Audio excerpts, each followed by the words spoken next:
અમારા લોકો સાથે જ્યાં પણ અન્યાય થશે ત્યાં હું જઈને એમને ન્યાય આપવાનું કામ કરીશ. સાથીઓ, 80 દિવસ જેલમાં હતો.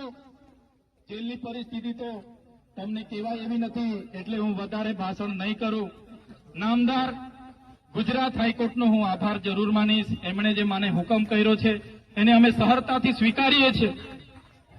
અને જે પણ લોકોએ અમારી સામે આજે ષડયંત્ર કર્યું છે, મને પૂરો ભરોસો છે કે આજેથી તમે મન બનાવી લેજો. એ લોકોને જવાબ આવનારી તાલુકા જિલ્લામાં આપણે આપવાની છે. તૈયાર છે?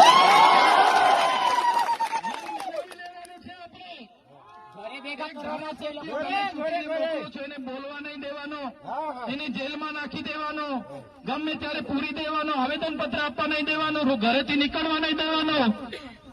એટલે આ નાના માણસની હું હાલત થાય. એટલે મિત્રો, આવનારા દિવસોમાં તમારે પણ જિલ્લા અને તાલુકા પંચાયત લડવાની છે, જીતવાની છે, અને પ્રમુખ તમારે પણ બનવાનું છે.